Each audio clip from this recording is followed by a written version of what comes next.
Magandang araw po sa atin lahat, mga lods, kababayan. Ito po ay ipipicture ko ulit sa inyo yung dahon ng sambong. Yon. Ito, sambong.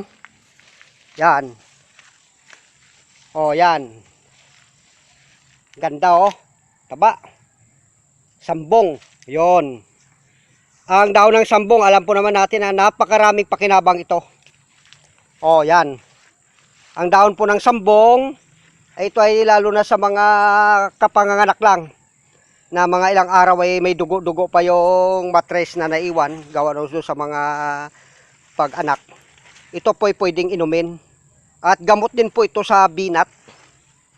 Yan, sa binat, no? At kung ikaw ay may ubo at may sipon, maglaga lang tayo mo ng dahon ng sambong. Ayan, ang daming benefits po ito. Kung ikaw ay high blood, bago ka matulog sa gabi, uminom ka ng lagang dahon ng sambong. Yon. Kasi may tao na nagpapahinga, natural, pag nagpahinga, hindi makakilos, dahil tulog. Alam nyo naman yung pagtulog ay larawan ng kamatayan ng isang tao na walang malay. Ito ay may mga tao na natutulog, kinabukasan hindi na nagigising. Ito, pag alam natin na high blood tayo, ito, mabisa itong sa high blood. Maraming dala ito, high blood, sakit sa bituka, yung tinasabi nilang colon cancer. Yan, yung ikinamatay ng ating presidente na babae, Cory Aquino, colon cancer. Saan ba nakukuha ang colon cancer? Yon. Ang colon cancer ay sa mga preservatives food. Yan. Ngayon, maigi lang sa mga preservative foods, huwag natin ipupuro pag kumain. Magsisilbing appetizer na lang natin. Pinaka-the best talaga gulay. Ngayon, sa pagpalinis sa bituka, ito. Yon. Pag bituka mo marumi, lininisin ng sambong. Tsaka yung may mga kidney. Alam nyo naman yung sambong ay pumunta kayo ng Quiapo, yan ay mahal ang sambong.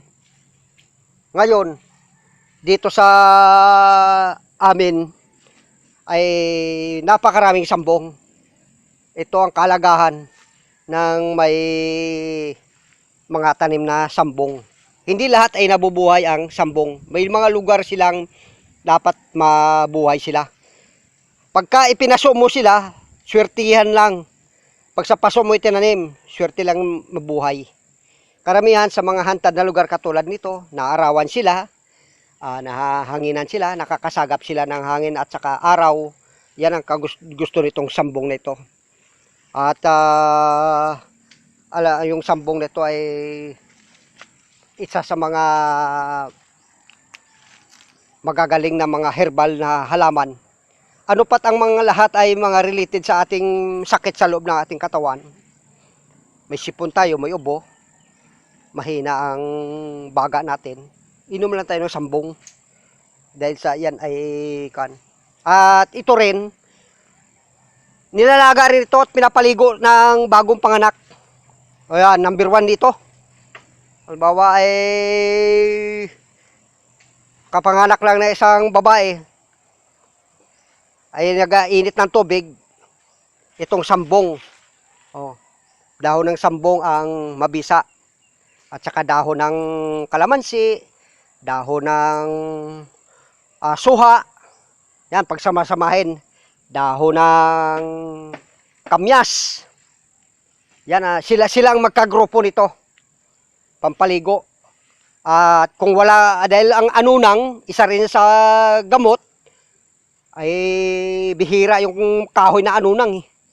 Lalo na dito sa Metro Manila. Bihira ang mayroon dito. Kaya tayong lahat man ay ugaliin natin mag-ano ng mga halamang herbal. Sige po at hanggang sa muli, subscribe na po ninyo. Mag-follow po kayo sa akin para may mga matutunan pa kayo tungkol doon sa pag-ano ng mga halamang gamot. See you po sa muli.